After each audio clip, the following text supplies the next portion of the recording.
नमस्कार दोस्तों और बच्चों, ये संख्या पद्धति नवीं गणित है। नवीं गणित का लगभग 10 वीडियो बनेगा। पूरा वीडियो को देखिए और देखिएगा।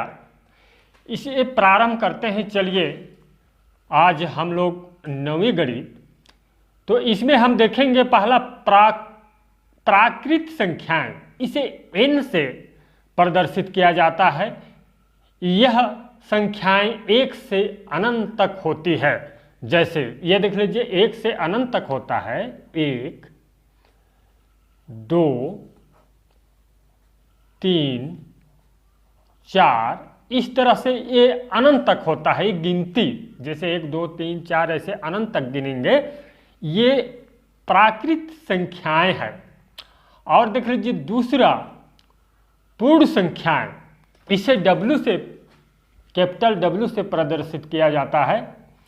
यह संख्याएं 0 से अनंत तक होती है। यदि प्राकृत संख्या के आगे 0 लिख देंगे और अनंत तक उसको ले जाएंगे, ले जाते रहेंगे अनंत तक, तो ये जो है पूर्ण संख्या कहलाता है। जैसे देख लीजिए 0 से अनंत तक कैसे, 0, 1, 2, 3, 4, 5, 6, इस तरह से अनंत तक जाता है। अनंत यानी कि कभी खत्म होने वाला नहीं है, इसको जानते हैं।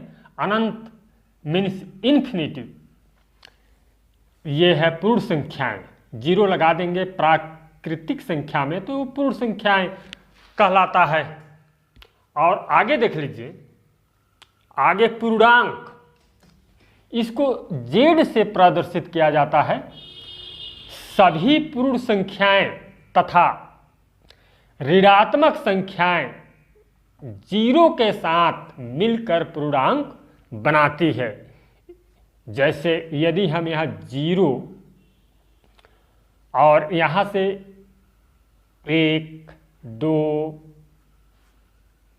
3, 4 इस तरह से ऐसे हम लोग, और इधर -1, -2, -3, तो इसमें देख लीजिए पूर्णांक संख्या, धनात्मक पूर्णांक और ऋणात्मक पूर्णांक, इसको हम ऋणात्मक पूर्णांक कहते हैं। और ये देख रहे हैं, ये है जमा यानी कि धनात्मक पूर्णांक, ये होता है। ये पूर्णांक संख्या धनात्मक पूर्णांक और ऋणात्मक पूर्णांक, इस तरह से इसको समझ सकते हैं। सभी पूर्ण संख्याएं तथा ऋणात्मक संख्याएं 0 के साथ मिलकर पूर्णांक बनाती है। इसको क्लियर हो गया होगा। और आगे देखते हैं हम लोग अभाज्य संख्याएं। 1 से बड़ी वे प्राकृत संख्या जो 1 या स्वयं के अलावा किसी और से विभाजित ना हो, ये अभाज्य संख्याएं कहला। जैसे 2, 3, 5, 7 और 11। इन सभी संख्याओं को देखिए, 1 से विभाजित होगा और 3 3 से ही विभाजित होगा। इसी तरह 5 1 से विभाजित होगा और 5 से ही 5 एकम 5। सिर्फ 1 से और किसी अन्य से विभाजित नहीं होता है, 1 और स्वयं से ही विभाजित होता है। इसे अभाज्य संख्याएं कहते हैं। इसको ध्यान देना है।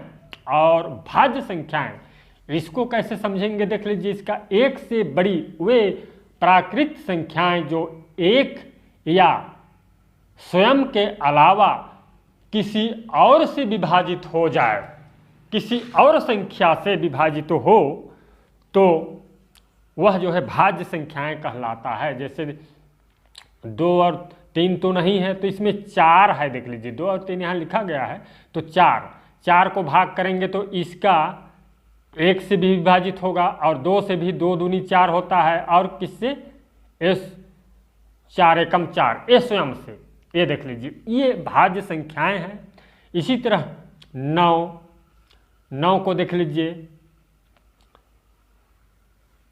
1 से विभाजित होगा, 3 से विभाजित होगा और ये स्वयं 9 से विभाजित होगा, इस प्रकार से। इसी तरह और 6 को भी देख लीजिए, 6 ये 1 से विभाजित होगा, 2 से विभाजित होगा, 3 से विभाजित होगा और ये 6 से भी विभाजित होगा। ये इस प्रकार से आप भाज्य संख्याएं को समझ सकते हैं, भाज्य और अभाज्य संख्याएं। अब आता है परिमेय संख्याएं। परिमेय संख्याएं किसे कहा जाता है, इसको समझ लेते हैं। इसे Q से प्रदर्शित किया जाता है परिमेय संख्याएं, इसको देख लीजिए, आगे पढ़ेंगे इसको। इन संख्याओं को P बटे Q के रूप में लिखा जा सकता है, यानी कि बटे के रूप में आप लिख सकते हैं इन संख्याओं को। इसे हम जो है परिमेय संख्याएं कहते हैं। जैसे यहाँ 2/3, ये क्या है, P बटे Q के रूप में है, P बटे Q के रूप में है। ये बटे में हम इसको लिख सकते हैं 2/3 को P बटे Q के रूप में। इसको हम परिमेय संख्याएं कहते हैं। और इसको अपरिमेय संख्याएं को देखेंगे तो समझ जाएंगे, पूरा वीडियो को देखिए। अपरिमेय संख्याएं देख लीजिए। अपरिमेय संख्याएं वे संख्याएं जिन्हें P बटे Q के रूप में नहीं लिखा जा सकता, P बटे Q के रूप में नहीं लिखा जा सकता, इसे अपरिमेय संख्याएं कहते हैं। जैसे √2 और √3। जैसे आप इसको जानते हैं, पाई का मान कितना आप जानते हैं कि 22/7, लेकिन ये इक्वल परफेक्ट नहीं है, जानते हैं ये 22/7 परफेक्ट नहीं है, यही अंतर है। इसको समझ गए होंगे, अपरिमेय संख्याएं और परिमेय संख्याएं। परिमेय संख्याएं में जैसे 2/3 लिखा गया है वो परफेक्ट है, और ये जो है पाई का मान 22/7 ये इक्वल नहीं है। इसी तरह √3 का मान भी इक्वल नहीं है। अब अगला देखिए, 8वां पॉइंट में हम लोग जानेंगे वास्तविक संख्याएं। इसे R से प्रदर्शित करते हैं। सभी संख्याओं का संग्रह, इसमें प्राकृतिक संख्याएं, पूर्ण संख्याएं, पूर्णांक संख्याएं, भाज्य संख्याएं, अभाज्य संख्याएं, परिमेय संख्याएं, अपरिमेय संख्याएं, इन सब का संग्रह रहता है। इसको हम वास्तविक संख्याएं कहते हैं। इसे R से प्रदर्शित किया जाता है। ये वास्तविक संख्याएं इस तरह से। और अब हम देखते हैं, अगला देख लीजिए, वास्तविक संख्याएं और उनके दशमलव प्रसार को देख लीजिए। वास्तविक संख्याएं और दशमलव प्रसार, इसमें शांत, इस स्थिति में शेष 0 होता है। और दूसरा अशांत आवर्ती, इस स्थिति में शेष की पुनरावृत्ति होती है भाग करने पर, अभी समझेंगे। और अशांत अनावर्ती, इस स्थिति में शेष की पुनरावृत्ति नहीं होती है। जैसे शांत, इस स्थिति में शेष 0 होता है। क्या होता है? 0। जैसे हम लिखते हैं 1/2, 1/2 यदि हम लिखे हैं तो हम इसको भाग करते हैं। जैसे कि 1 का भाग करेंगे 2 से 1 का, तो हम 0 बार पढ़िए, 2 शून्यम 0, यहाँ 0 लगाइए। अब इसको घटा दीजिए 1, अब दशमलव लगा के इसमें 0 कर दीजिए। अब 2 पंचे 10, ये देखिए, ये है शांत। इस स्थिति में शेष फल क्या है? 0 हो जाता है। अब यहाँ पर 0 होगा ये। और अशांत आवर्ती, अशांत आवर्ती, इस स्थिति में शेष की पुनरावृत्ति होती है। शेष की क्या होती है? पुनरावृत्ति होती है। जैसे ये दूसरा का हम देखते हैं 1/3, यहाँ पर लीजिए 1/3 का यदि भाग करते हैं तो देख लीजिए, भाग करके 1, तो 3 शून्यम 0, ये अब घटा दीजिए 1। अब यहाँ पर दशमलव लगा दीजिए तो 0 होगा, ये है 0। तब 3 तिहाई 9, 3 तिहाई 9, पुनः जो है 1 बचा। अब दशमलव लग चुका है, 0 कर दीजिए, 3 तिहाई 9 और घटा दीजिए 1। इस तरह से जो है ये शेष का पुनरावृत्ति बार बार हो रहा है। इस स्थिति में शेष का पुनरावृत्ति होती है अशांत आवर्ती में, इस तरह से होता है, यानी कि अशांत आवर्ती कहते हैं इसे। और देख लीजिए अशांत अनावर्ती, इस स्थिति में शेष की पुनरावृत्ति नहीं होती है, शेष की पुनरावृत्ति नहीं होती है अशांत अनावर्ती में। जैसे √3 का मान आप √3 का मान आप जानेंगे तो इसका निकाल लीजिए कैलकुलेट से। शेष का जो है बार बार पुनरावृत्ति नहीं होगा। और इसी तरह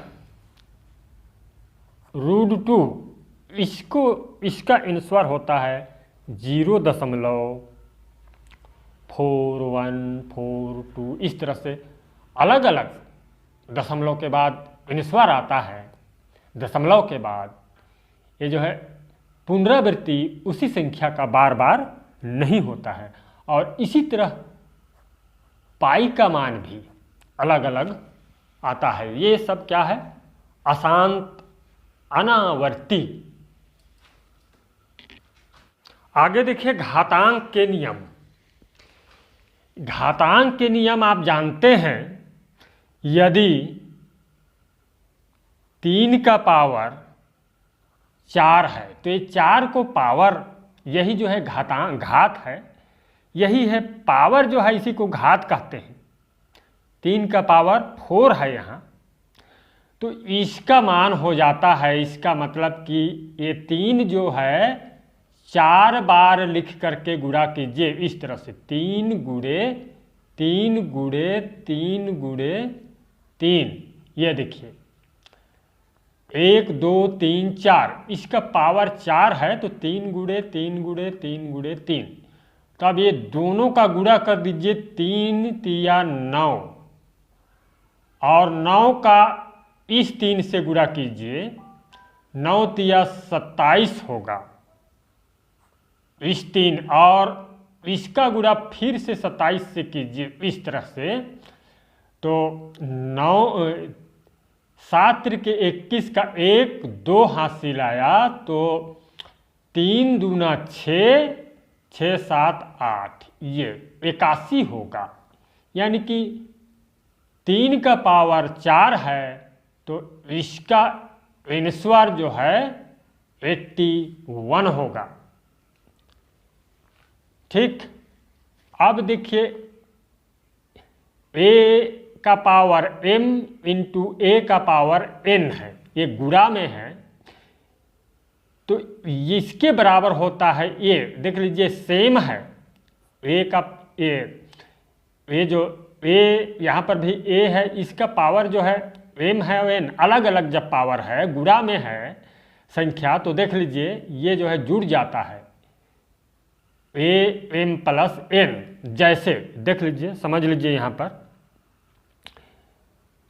2 का घात 4 है गुणा 2 का घात 3 है,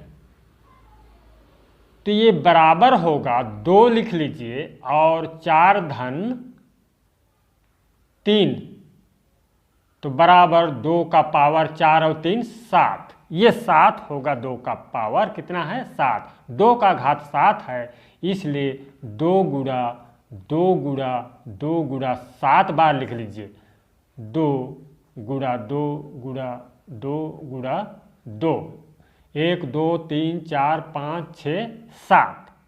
अब इसका 2 दूनी 4, 4 दूनी 8, 8 दूनी 16, 16 दूना 32, 32 दूना 64, और 64 दूना 4 दूनी 8 और 6 दूनी 12, 128 इसका आंसर होगा। ये देखिए 2 का पावर 4 गुणा 2 का पावर 3, ये इतना हो गया 128। इसी तरह देख लीजिए घात का घात है इसका, कोष्टक में am पुनः घात n है तो बराबर a n इंटू n होगा, गुणा हो जाता है घात घात। जैसे देख लीजिए यहाँ पर एक सवाल यहीं लिख देते हैं, 2 का पावर 3 और 2 है, इस प्रकार से। तो ये हो जाता है देख लीजिए 2 3 गुणा 2 बराबर होगा 2 3 दूना 6, ये 6 हो गया। अब 2 गुणा 2 गुणा 2 गुणा 2 गुणा 2, 1 2 3 4 5, अब ये 6 होगा। तो बराबर कितना होता है 64 आंसर। ये है घातांक नियम। और यदि भाग में हो, इस तरह से हो, तो देख लीजिए a का पावर m बटे a का पावर n बराबर होगा, ये जो है घात घट जाता है, यहाँ पर a का पावर m माइनस n होगा। ये देख लीजिए यदि आपके पास सवाल है, ये तीसरा का सवाल इस तरह से है, 2 का पावर 4 बटे 3 लिख लेते हैं, 3 का पावर 4 बटे 3 का पावर 2 है यहाँ पर। तो ये क्या होगा बराबर होगा, देख लीजिए इधर 3 लिख लीजिए और 4 ऋण 2, पावर घट जाता है ऐसा, m माइनस n, तो बराबर होगा 3 का पावर 2, यानी कि 3 गुणा 3 बराबर 3 तिहाई 9 आंसर। इस प्रकार से आसानी से जान सकते हैं। और अगला सवाल, अगला देख लीजिए, अगला नियम, ये जो है AB है, इसका पावर बराबर है m। तो यहाँ पर सवाल ले लेते हैं एक, देख लीजिए यदि 3 का पावर कितना है 2, एक गुणा इंटू गुणा है, गुणा 2 का पावर 2 है, तो दोनों को यहाँ पर a इंटू बी का पावर m है, यानी कि घात को एक ही लेना है, इसको गुणा कर दीजिए। जैसे 3 दूना 6, अब एक 2 को ले लीजिए, बराबर होगा 6 गुणी 6, 6 इंटू 6 इक्वल टू 6 छक 36। ये है आंसर। इस तरह से आसानी से हल कर सकते हैं इजी तरीका से। अगला वीडियो देखने के लिए चैनल को सब्सक्राइब कीजिए। धन्यवाद।